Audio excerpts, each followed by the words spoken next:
As a kid, I always had the sense that there was more to the Lost Woods than what you were able to explore in Ocarina of Time. The lore surrounding the woods paints a picture of a deep, dark, mysterious forest, and it seems like the handful of stages you visit in the game just scratch the surface of its true depth. This might be the reason why the Lost Woods has cemented itself in my brain the way that it has. That feeling that there was so much left that I never got to explore. In the game's overall story, the Lost Woods really was just a small stop along the way, but I feel like if it came down to it, you could spend an entire game trying to unravel its mysteries. So that's exactly what I'm gonna do. I'm making an entire game set in the Lost Woods so that I can finally give it the depth that it deserves. This is my new project, and in today's video, I'm going to show you my reimagining of the Lost Woods. So the first thing that I needed to do was make Link. I decided to make this game a 2D platformer, which is a departure from Ocarina of Time, but I think it's going to work well with this style of game. Zelda players will be familiar with the items and the move sets, but overall the combat is going to feel more like Hollow Knight, which is going to make it all faster and snappier. You'll start the game out with the Kokiri sword and the fairy slingshot, but you'll be able to get tons of new items as you go through the game. I'm not just going to limit the player to items available in the Lost Woods, so new swords, shields, grappling hooks, everything's on the table. Next up, it's time to recreate the woods themselves. It's super important to get this part right because this is the heart of the project. The design of the Lost Woods is really unique. All of the stages are surrounded by this tall ledge with a row of trees on top of those. Now, to be honest, this was probably a practical decision rather than an artistic one, but for me, this is such a staple of the Lost Woods that I'm leaving it exactly how it is. Ground, ledge, trees, just like that. After that, I added in the iconic yellow haze, the log tunnels that connect the different stages, put in the props, a few light shafts, and it is already starting to look a lot like the Lost Woods. There's just one thing that's missing.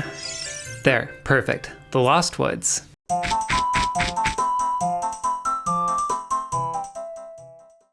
Next up, I have to design the game's overall structure, and there is kind of an obvious choice for this one. I mean, think about it. What game genre has maps with infinite variability and constantly shifting stages with no sense of Euclidean geometry? Yes, I am talking about a roguelike. And yes, maybe it feels like roguelikes are a bit overdone in the indie gaming scene, but honestly, I can't think of a genre that feels more appropriate for a Lost Woods type game. Every time you play the game, the map is going to be different, so you never know what's through the next tunnel, or even necessarily what's through the tunnel you just came through. In most games, you expect doorways to be two-way portals, right? If you leave from room A to room B, you expect that the same doorway will take you back from room B to room A. But from a coding perspective, there's no reason for that to be the case. It would be easy to design a door where it takes you from room A to room B, but that same doorway takes you from room B to room C. Now imagine an entire map of doorways that work this way. When I picture the Lost Woods in my head, it looks a lot more like this than like this. Alright, now that I have a player and a forest, it's time to get some bad guys. The Lost Woods already has a couple enemies, like the Deku Scrub and the Wolfos, but this is a great place to start getting creative and expanding the lore of the game. Imagine a mimic chest that's actually a Deku Baba, or an evil great fairy that you have to fight. Actually, that could make a pretty good final boss. I went ahead and made a Deku Scrub, which was a lot of fun to draw and animate. It works pretty much the same as it does in Ocarina of Time, where it shoots at you from a distance and it hides when you get close. Oh, and by the way, if you're wondering about the sound effects I'm using, all of these came directly from the game Ocarina of Time itself.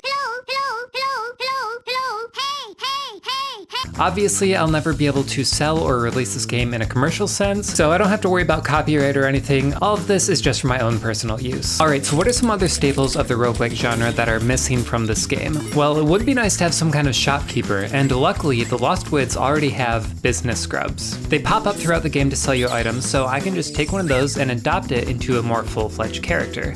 Actually, let's just do that right now.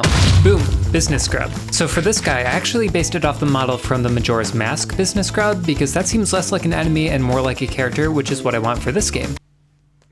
The Lost Woods don't really have any bosses to speak of, so I'm gonna have to get creative and add some of my own. So I'm imagining like a giant Deku Scrub bullet hell boss, kind of like the giant eyeball from Rogue Legacy, just replace the eyeball with a Deku Scrub, and that's perfect. I kind of want to start making that right now, but I will save that for next episode. And after all that, it's really just gonna come down to all the little details that make Zelda Zelda. That is a lot of stuff for the future, and right now I'm just happy with where the game's at. The next couple of episodes I put out are gonna be about this project, so if you want to follow along, subscribe obviously. But that's it for today, and I will see you guys next time. Thanks for watching. Bye.